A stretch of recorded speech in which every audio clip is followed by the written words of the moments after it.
Praise lord. ఎడారిలో సెలయేరులోని ఈ దినపు మాట.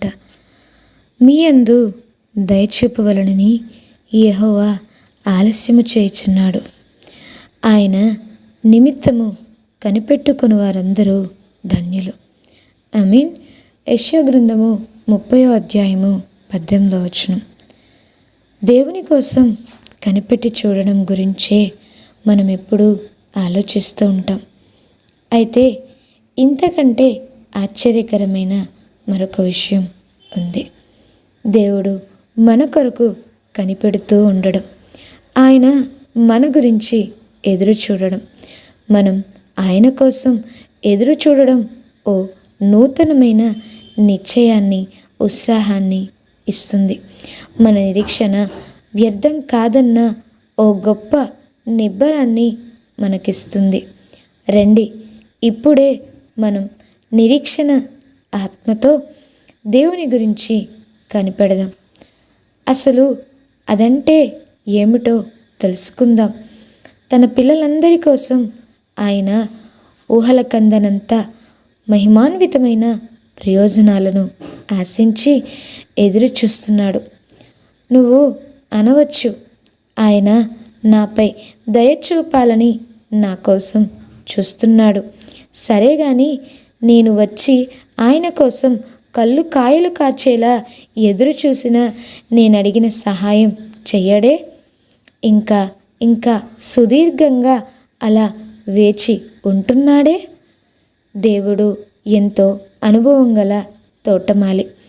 ఆయన తోటలో పండే ప్రశస్త ఫలాల కోసం ఎదురు చూస్తాడు. వాటి కోసం చాలా కాలం కనిపెడతాడు.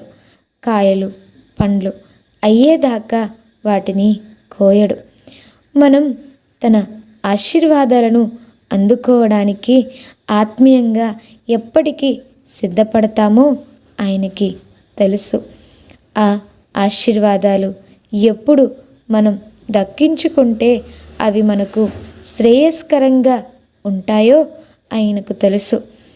ఆయన ప్రేమ సూర్యకాంతిలో ఉండి ఎదురు చూస్తుండగా ఆయన ఇచ్చే ఆశీర్వాదాలనుకునే విధంగా మన ఆత్మ పరిపక్వమవుతుంది.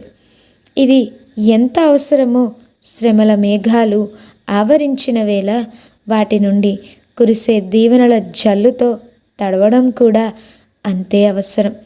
ఒకటి గుర్తుంచుకోండి, మీరు ఆశించిన దానికంటే ఎక్కువ కాలమే దేవుడు నీ కోసం ఎదురు చూస్తున్నాడు.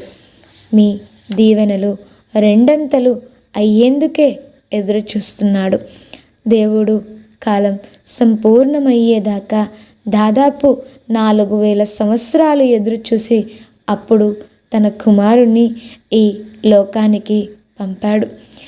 ఆయన మనకు సహాయం చేయడం కోసం వేగిర పడతాడు. సమయాన్ని మించి ఒక గడియ కూడా ఆయన ఆలస్యం చేయడు. ఈ కొద్ది మాటలు దేవుడు మీనా వినికిడిలో దీవించునుగాక. ఈ మాటలు వింటున్న ప్రతి వారిని దేవుడు ఆశీర్వదించునుగాక. ఆమేన్.